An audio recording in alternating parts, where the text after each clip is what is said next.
Bueno, gracias a la comisión por habernos invitado a hacer esta presentación. En realidad la presentación la debería hacer María José Martínez, que es especialista en plaguicidas. ¿Sí? ¿Ahí se escucha? Bueno, lamentablemente yo, aparte de ser bastante más feo que María José, trabajo en micotoxinas. Así que bueno, va a ser un poquito continuar lo de micotoxinas y para la discusión final hay algunos de los integrantes del proyecto que si quieren participar por algún tema que podamos discutir mejor. Bueno, de todos los contaminantes que trabajamos en nuestro proyecto, yo me voy a referir solamente a la contaminación con fitosanitarios y micotoxinas, que son esta temática, aclarando que hay otros tipos de contaminación. Es importante debido a la exposición de la población, ya algo habló Ana, pero tenemos que pensar que el alimento arranca a través del grano. O sea, esta es la primera etapa del alimento. Si lo tenemos contaminado en este estadio, la contaminación va a pasar a los estadios siguientes que van al consumo humano o animal. Bueno, también es importante respecto a cómo afecta la productividad, ya sea el rendimiento de los cultivos a través de los hongos o el valor del producto. Hay un costo de la contaminación, ya sea en salud o las tecnologías que debemos utilizar para manejar la contaminación, mezclas de partidas, etcétera. Y bueno, todo esto hace que los límites tengan a nivel nacional e internacional una tendencia decreciente.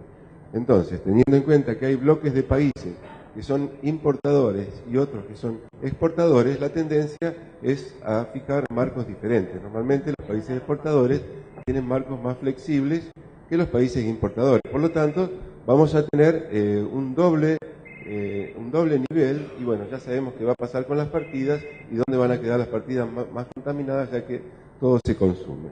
Y bueno, el nivel de la información de la comunidad, pensamos que es un tema muy importante. Tenemos que lograr un mayor nivel de información sin llevar a generar alarma, pero la gente debe saber qué es lo que está consumiendo. En el INTA hemos desarrollado paquetes tecnológicos y estamos desarrollando paquetes nuevos que hasta cierto punto están difundidos, pero hay limitantes para la adopción de esta tecnología. Y yo creo que estas limitantes hay que ponerlas en el marco de nuestra regulación. Es decir, nosotros tenemos nuestro marco regulatorio. Si yo dijera, no se puede comercializar más de este nivel, de este tóxico, enseguida se adopta la tecnología. En nuestro marco, lo que tenemos que generar es datos de impacto para que se perciba la importancia de la contaminación. Y en eso estamos trabajando en nuestro proyecto. Es decir, generar este tipo de datos de impacto para llegar a un nivel de conocimiento que nos permita generar criterios y tomar decisiones. Yo siempre el ejemplo que doy, yo soy especialista en maíz y trabajo en cultivares, ¿no? Entonces recomiendo usar ciertos cultivares a los productores que tienen explotaciones porcinas. Y bueno, por ahí no adoptan la tecnología, pero claro, el hombre tiene que elegir entre varios criterios, entre ellos el precio de la semilla, cuánta energía le aporta a la producción, etcétera. Y si yo no le puedo decir cuál es el impacto económico de usar un maíz menos contaminado, no va a adoptar la tecnología. Tenemos que generar esa serie de datos. Bueno, tenemos un equipo de trabajo a través de todo el país, muy rápidamente. Acá los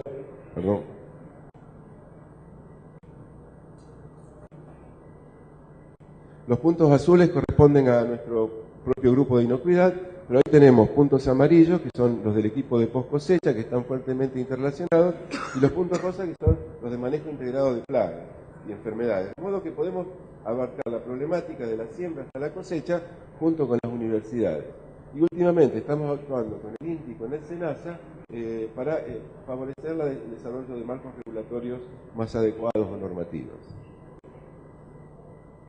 Bueno, cuando hablamos de agregar valor a los granos, tenemos que pensar en granos que no están contaminados. Acá hay casos emblemáticos. Es decir, si queremos grano de girasol y queremos desarrollar aceite, tenemos que tener bajo nivel de insecticida porque hay contaminación de insecticida en el aceite de girasol. Lo mismo con las micotoxinas del trigo que pasan al pan, o las micotoxinas del maíz, que además de pasar a algunos alimentos, pasan al balanceado. Y esto va a las raciones, ¿no? Y bueno, también tenemos micotoxinas o insecticidas del maíz que pasan a la carne o a la leche. Perdón. Ahí se escucha mejor. Bueno, entonces acá se ve, estos son datos de nuestro proyecto. Fíjense que en el área de Rafaela hay un 4% de las muestras de leche contaminadas con aflatoxina M1 o con algunos insecticidas. Bueno, entonces el concepto es que el grano es un alimento y para agregar valor al grano necesitamos un nivel de inocuidad adecuado. Bueno, vamos a entrar específicamente a lo de micotoxinas. Acá se ve un mapa a nivel global en los que se muestran las micotoxinas de las que se hablaron. Bueno, son importantes, la frecuencia va a depender del ambiente, pero es un problema a nivel global. ¿Cuál es el impacto económico? Este es un trabajo de la bibliografía, pero la FAO estima aproximadamente 25% de los cultivos afectados con 1 billón de toneladas métricas de pérdidas, debido a estos factores que se ven acá. Estos cálculos son para Norteamérica. En Estados Unidos, sin considerar los gastos de salud, las estimaciones andan entre 500 y 1.500 millones de dólares por año. Y tomando Estados Unidos y Canadá, tenemos pérdida de 5.000 millones por año. En los países en desarrollo la información es escasa, pero se presupone que puede ser mayor el impacto, debido a que algunos niveles de contaminación pueden ser mayores, sobre todo para algunas toxinas como son las aflatoxinas. Entonces vean este caso que es de Indonesia, Filipinas y Tailandia. Se estiman 900 millones de dólares para aflatoxinas, pero 500 millones son para salud. Ya vemos la importancia de intervenir inmediatamente o continuar interviniendo en estas temáticas. Bueno, ¿qué pasa en Argentina? Esos son los datos que estamos generando en nuestro proyecto. Esta es una muestra de este año de maíz, que si ustedes cuentan la cantidad de grano, tiene 3% de la espiga afectada. Cuando tenemos 100 estudiantes trabajando en el tema, para un nivel de 3%, la disminución del rendimiento es de 4,5%. Así fíjense que no es lineal, que no es solamente, no se pierde solo lo que uno ve, porque Fusarium también obstruye los vasos, produce giberelina, etcétera, que producen brotado. La pérdida es mayor a lo que uno ve. Entonces, considerando una producción nacional de 25 millones de toneladas, tenemos una pérdida de 1,3 millones de toneladas, que es mucho dinero. Y digamos, ahora considerando que se está estableciendo mucho maíz de siembra tardía, que está bastante afectado por hongos, hablar de un 3% no sería demasiado lejos de la realidad, ¿no? Bueno, también tenemos que calcular las pérdidas por las micotoxinas. Yo creo que, bueno, existen límites a nivel internacional de todo tipo, pero a nosotros nos conviene utilizar este tipo de límites hecho por un país exportador como Estados Unidos, es de la Federación de Administración de Drogas y Alimentos, que están hechos en base mayormente a criterios biológicos y no comerciales. Entonces acá vemos bien claramente que, espero no apretar mal, que el límite para equinos es 5 partes por millón, para pollos parrilleros es 100, y en el caso de cerdo estamos hablando de 20 partes por millón. Entonces, fíjense lo que pasa en el campo. Estos son experimentos hechos durante 3 años con 3 híbridos. Sobre las X se ve el nivel de severidad de síntomas de 0 a 18% y se ve cómo acumulan micotoxina. Es bien claro que la acumulación depende del híbrido, la resistencia genética y también del ambiente. Entonces, si uno toma esa serie de datos y si computa la regresión en forma conjunta, bueno, se puede ver esta pendiente de regresión. 8.7 más menos 3.2 partes por millón. Eso es lo que incrementa la severidad la cantidad de fumonicinas en base a la severidad de síntomas en forma porcentual. Datos que tenemos de Pergamino. Bueno, obviamente acá se ve un nivel de dispersión bastante importante. O sea que esta recta podría ir por acá o podría ir por acá, y eso es básicamente manejo. O sea, lo que quiero poner en punto acá es las pérdidas son importantes y el manejo existe, está disponible. En este caso es cultivares. Nosotros con cultivares podemos manejar la enfermedad. Bueno, entonces, volviendo a nuestra muestra de 3% de la espiga afectada, nosotros estimamos que debería tener 26 partes por millón más menos 9. Entonces, si ese maíz que vimos va a cerdos, al menos deberíamos hacer el análisis, porque es muy probable que estemos introduciendo a nuestra explotación un maíz contaminado. Bueno, y de hecho esta es una encuesta hecha por la Universidad Nacional de Rosario, en la que se ve claramente que el maíz argentino está produciendo efectos sobre la producción porcina. Bueno, rápidamente, este es lo que pasa en la industria. Tenemos un fermentador para producir etanol en Pergamino.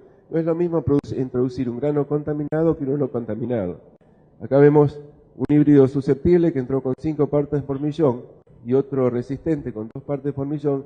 Fíjese que susceptible llega casi a 50, mientras que el resistente queda en 10 partes por millón. De modo que esto generalmente se dedica a rumiantes, tenemos una luz verde con estos materiales, amarilla para feedlot, y no lo podemos usar en el caso de reproductores. Bueno, entonces, para micotoxinas tenemos puntos críticos de contaminación. La contaminación va a ocurrir a todo lo largo de la cadena, como bien se explicó, siempre y cuando se den las condiciones. Y repito que tenemos tecnología para que esas condiciones no se den. Para el caso de silobolsa, también se mencionó antes, tenemos que controlar qué es lo que ingresa al silo y qué es y cómo mantener los niveles o bajar los niveles de contaminación. Entonces, tenemos diferentes prácticas para aplicar, que las podemos dividir en pre-cosecha y en post-cosecha, quedando los procesos industriales fuera del alcance de esta presentación. Pero bueno, en pre-cosecha, fíjense, este es un dato de resistencia genética en maíz. Acá, estas barras grises...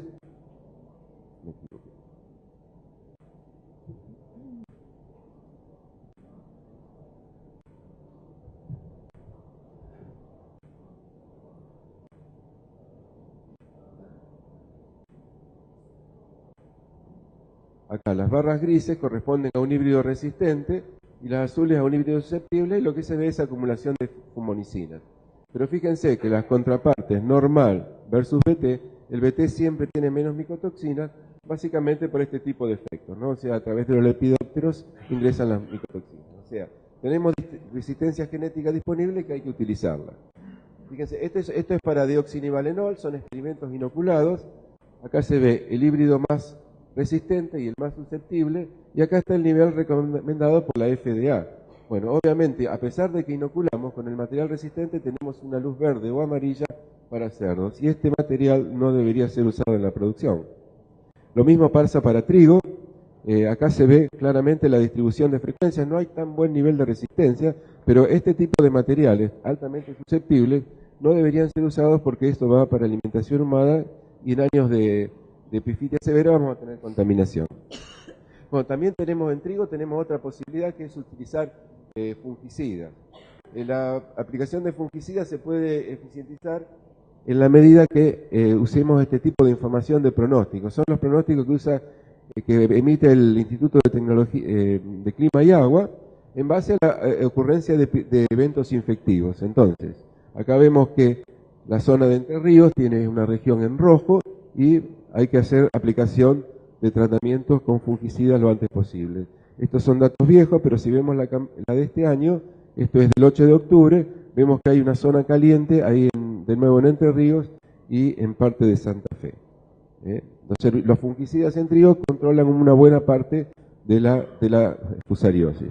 En maíz los fungicidas no funcionan tan bien, pero también tenemos sistemas de pronósticos. Fíjense, ahí se ve a la izquierda en siembra temprana y a la derecha en siembra tardía. Pues si bien no podemos aplicar fungicidas, pero podemos usar esta información para darle destino a la producción. Es decir, si vamos a cosechar de maíces de zonas que vienen de zonas en rojo, debemos tener más cuidado. Bueno, la velocidad, la cosecha, acá se ve la acumulación de fumonicinas, es la línea negra. Fíjense que comienza en la madurez fisiológica y se estabiliza hasta llegar a un 24%. Es decir, es muy poco lo que podemos hacer adelantando la cosecha para fumonicinas. Ahora, en la medida que siga el cultivo, acá vamos a tener el efecto del tiempo sobre la producción de toxinas que probablemente proliferen, como son las aflatoxinas. Es decir, no dejar demasiado tiempo el maíz en el campo. Y bueno, para poscosecha, específicamente para silobolsa, yo creo que ya se habló demasiado sobre esto, pero bueno, obviamente la humedad y la temperatura son factores predisponentes, y bueno, no voy a agregar más sobre esto, pero ya se dijo anteriormente. En las zonas de microflora, creo que este es un tema muy importante. Hay que hacer muy bien el silobolsa con buenas prácticas, porque en estas regiones, si ingresa agua, se van a producir cantidades muy altas de micotoxinas que van a aumentar la contaminación en todo el silobolsa. La integridad física de los granos, estos son datos de experimentos hechos simulando un almacenamiento deficiente, y se puede ver que la acumulación de fumonicinas en un material resistente, en otro resistente y en uno susceptible es diferente. Pero cuando se rompe el pericarpio de alguna manera, esta resistencia desaparece. Entonces, la integridad física de los granos es muy importante. Bueno, esto ya se conoce, o sea, cuanto más grueso es el pericarpio, es más fácil, más resistente es el material. Bueno, la composición del sustrato, los nutrientes minerales, acá se ve, creo que algo mostró Ana, no se colonizan igual todos los cultivos. La soja es mucho menos susceptible a Aspergillus que lo que es el arroz. La pregunta es qué pasa en los cultivos, qué pasa con la variabilidad intraespecífica, y algo se comentó por allá, que los maíces dentados pueden ser más susceptibles. Yo creo que hay maíces dentados muy resistentes y hay flit muy susceptibles. Y lo que generalmente vemos es este tipo de respuesta. Acá se ve un material susceptible y uno resistente. Cómo crece la enfermedad en el grano. Y bueno, pero lo que nosotros vemos es que hay también diferencias en estigmas, o sea, el material resistente manifiesta resistencia en estigma y también la manifiesta en grano. Ahí en grano va a estar produciendo compuestos volátiles, la concentración de fenólico en el pericarpio es importante. A mí me da la impresión de que no es lo mismo guardar cualquier maíz, y creo que tenemos que generar más datos sobre esta temática. Acá se ve, bueno, cómo el nivel de degradación de un material susceptible versus uno resistente. Esto está inoculado con 2 millones de esporas, pero fíjense que los gránulos de almidón están intactos. Bueno, y obviamente el potencial óxido-reducción, ¿no? Este es un tema clave para silo-bolsa, es una gran ventaja del silo-bolsa que lo podemos manejar reduciendo la cantidad de oxígeno y con eso o sea, no se matan los hongos, pero sí se va a reducir la proliferación. Bueno, entonces, redondeando para el tema del silo-bolsa, yo no soy un experto en el tema, pero bueno, nosotros producimos este tipo de folletines y demás para difundir información. Y lo que quiero destacar es que el silo-bolsa tiene una gran ventaja sobre la trazabilidad.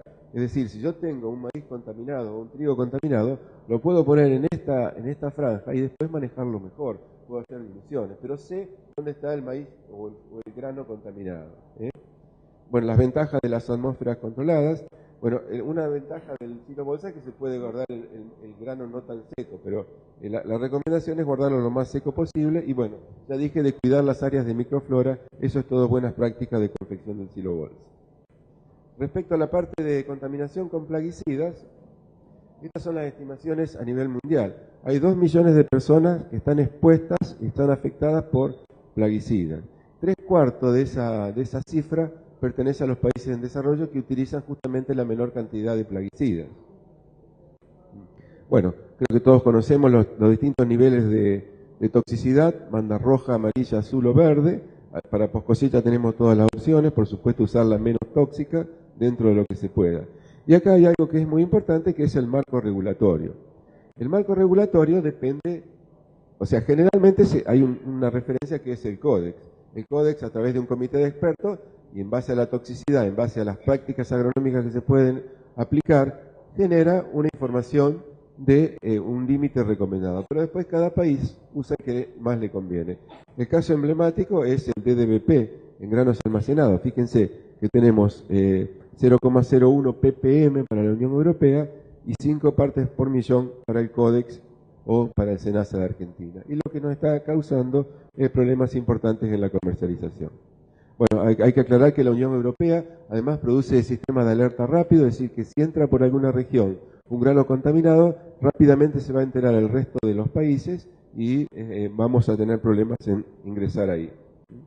Bueno, esto se transmite también al aceite, en el caso de girasol. Fíjense, la concentración de diclorbos, de acuerdo a la legislación europea, no debe ser superior a 20 ppb, mientras que la referencia argentina de SENASA es de 2000 ppb. Y obviamente lo que se encuentra es bastante más que eso. Entonces, para este caso específico de producción de aceite de girasol, nosotros tenemos competidores a nivel mundial. La Argentina produce 10% del aceite de girasol a nivel mundial y en el caso de Ucrania tenemos 26% y la Federación Rusa 24%.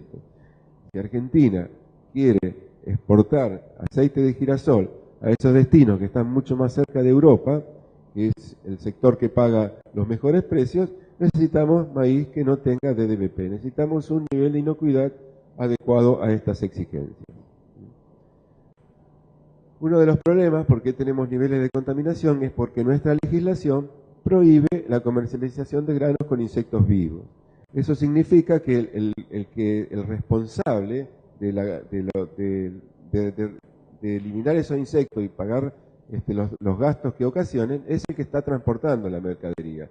Entonces, para asegurarse, muchas veces se aplican dosis necesarias o tratamientos que me permitan a mí eliminar esos insectos, ¿no?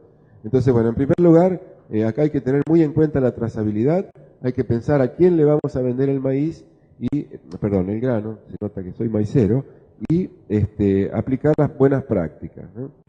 O sea, acá voy a presentar algunos resultados de nuestro trabajo, es la tesis de Julieta Estrada. Básicamente lo que se hizo es simular el almacenamiento, se aplicaron distintos insecticidas y después se vio la tasa de disipación. Y se simularon algunas malas prácticas, no necesariamente malas prácticas, pero aplicaciones repetidas de algunos productos. Por ejemplo, se aplicaron productos a los 60 días y a los 90, y 30 días más tarde de la aplicación se volvió a medir la concentración del plaguicida.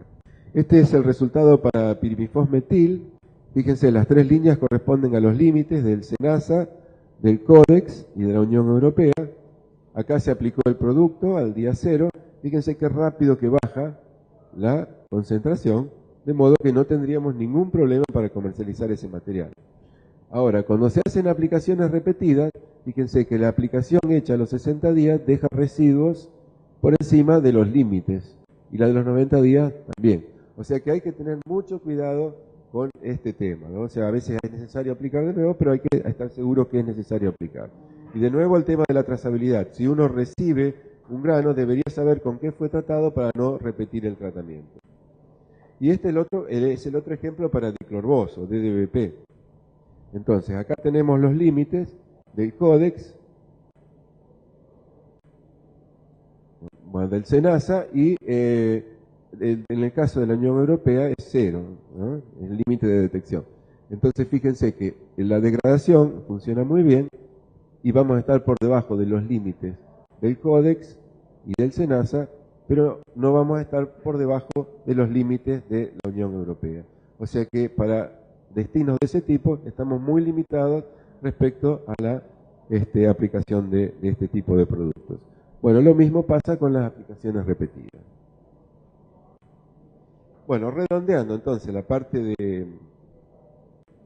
de plaguicidas obviamente ya se habló bastante de atmósferas controladas. La aplicación de dióxido de carbono puede matar a los insectos. Es una ventaja del silo bolsa realmente importante, ¿no? La aplicación de insecticidas fumigantes, o sea, un fumigante tipo fosfina, es muy fácil de manejar en el silo bolsa y complicado en otros tipos de almacenamiento.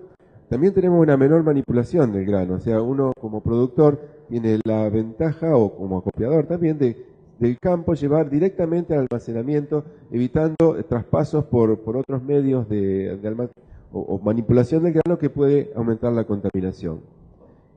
Tenemos menor cantidad de insectos al inicio del almacenamiento porque la bolsa viene libre de insectos. Una vez cerrado el silo, ya no tenemos posibilidad de ingresos de insectos. Bueno, la temperatura es muy importante, no sé, no es lo mismo, creo que voy a decir cosas demasiado obvias, ¿no? Pero en regiones como esta, como la región de Balcarce, que la temperatura del invierno es baja, entonces vamos a guardar cereales de verano o oleaginosas de verano, con posibilidad de que los insectos mueran debido a la baja temperatura. No es lo mismo para el caso del trigo. Y bueno, de nuevo recalco el tema de la trazabilidad y lo que se comentó antes, para mantener los niveles de contaminación bajos. O sea, acá puse un ejemplo de la cadena de valor del maíz, mi cultivo. Bueno, yo creo que nosotros desde el Estado, como el sector privado, tenemos que trabajar en conjunto. En este momento la Bolsa de Cereales está tomando iniciativas para la aplicación de buenas prácticas. Estamos trabajando con SENASA también, pero evidentemente hay sectores más perjudicados, ¿no? La gente que produce alimentos balanceados va a estar recibiendo todos los residuos de la producción de la molienda húmeda, molienda seca.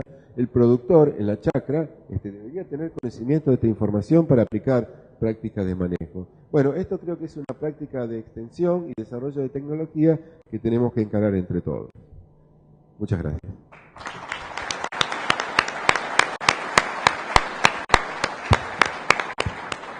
Bueno, agradecemos. Tenemos tiempo para preguntas.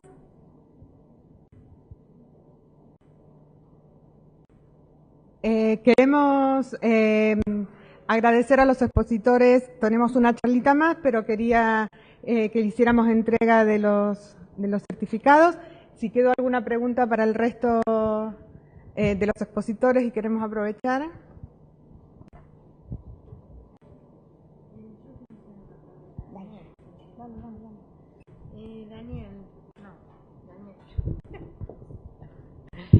Daniel, yo sé que vos trabajás hace muchos años en fumonicinas y entonces y en maíz. Entonces, como estamos en silo bolsa, me gustaría concretamente vos qué ves entre la relación, sobre todo con lo que nosotros vemos que puede aumentar o bajar, y siguiendo un poco la pregunta del señor, vos qué ves en el almacenamiento y las fumonicinas. ¿No hay una relación importante? Vos rescataste el cultivar. Yo coincido que el cultivar es fundamental, el cultivar o el híbrido, no sé cómo lo llaman. Me gustaría que dijeras, a ver, ¿cuál es tu opinión, porque hace muchos años que trabajas en fumo, con respecto a las fumonicinas y el almacenamiento?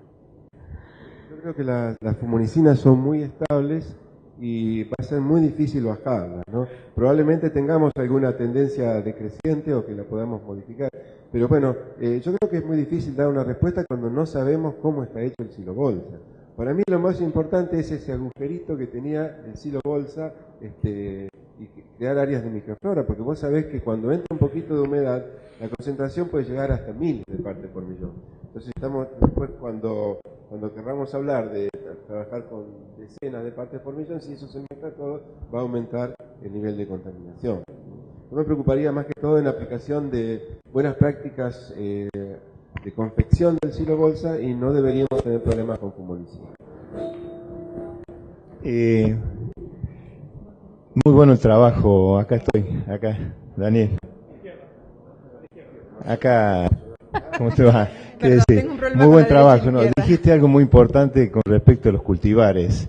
Y ya que estás en Pergamino ahí con toda la gente, sería bueno que en la recomendación de cultivares haya algo adicional en cuanto a la mayor resistencia de estos cultivares al ataque de hongos y posteriormente formación de micotoxinas, ¿no? Porque cada vez más los granos hoy en día están utilizando para alimentar pollos o cerdo, todo lo demás. Entonces el equipo de Yeravide y compañía que ya puede empezar o digamos a recomendar a las empresas que venden granos, que venden semillas, ya la tolerancia o la mayor susceptibilidad a estos hongos, ¿no? Sería un tema que ayudaría bastante, ¿no? Sobre todo para aquella gente que va a alimentar cerdos o pollos, que son los más susceptibles, ¿no? Sí, Cristiano, así es. Yo me digo, bueno, están casi todos los híbridos evaluados. En este momento debe haber como 100 híbridos que se inoculan con altas cantidades de esporas. Entonces vos decís, bueno, en una situación, una epifitia grave, con este híbrido la vas a llevar bien, no vas a tener problemas de contaminación serios. Entonces cuando vos vas a ver hasta qué punto se adopta la tecnología, y ves que el nivel de adopción es bajo. Yo creo que además de generar la información de qué híbrido es resistente, tenemos que decirle al productor, mirá, esto es importante y vas a perder tanto. Si no, va a ser muy difícil lograr niveles de adopción adecuados. Sí, porque hay muchos ya criadores de cerdo muy adelantados que están siendo muy estrictos en eso, no hay de pollo ni hablar. Entonces ayudarle un poco al productor yo creo que es importante. Agrega mucho, yo creo que la base de todo esto es el mejoramiento genético, no me queda ninguna duda, ¿no? Porque después el manejo es muy difícil manejarlo cuando ya tenés el problema.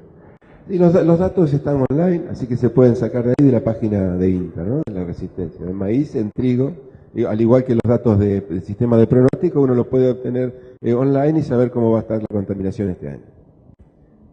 Tenemos una pregunta más aquí.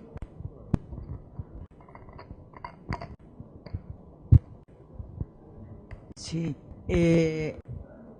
Primero, ¿está relacionada la resistencia a la acumulación de fumonicinas con el rendimiento del híbrido? Sería mi primera pregunta. Mi segunda pregunta es si la resistencia que ven a campo también es resistencia en el almacenamiento. La pregunta de uno sí es así, o sea, vos vas a tener, si te pones en las X la resistencia y en las Y el rendimiento sin hongos, es decir, bueno, vos sabés que no pueden haber ambientes sin hongos, pero con muy baja presión de la enfermedad la correlación es cero. Es decir, que vas a encontrar híbridos de alto potencial de rendimiento y muy resistentes, y de alto potencial de rendimiento y susceptibles, que son los que desaparecen rápido del mercado. Y respecto a la otra pregunta, ¿me referís a? Si la resistencia que se ve en el campo es también la misma resistencia que se ve en el almacenamiento del híbrido. Yo creo que eso tenemos que estudiarlo un poquito más, pero yo creo que sí. Tenemos mucho trabajo sobre compuestos volátiles del grano. Hay compuestos, por ejemplo, los materiales resistentes producen benzotiofeno que tiene un efecto fungicida. Y eso no lo medimos en el grano en desarrollo, lo medimos en el grano maduro. Y uno puede ver que cuando expone al hongo, a ese volátil en experimentos in vitro, que se hacen en condiciones similares al almacenamiento, el hongo se frena y en algunos casos hasta se promueve. Yo creo que en este momento no estamos en condiciones de decirle al productor, con este híbrido vas a tener menor cantidad de problemas, pero creo que es una línea de investigación que puede llegar a tener resultados, ¿no? ¿Alguna consulta más? Bueno, agradecemos entonces a todos los expositores.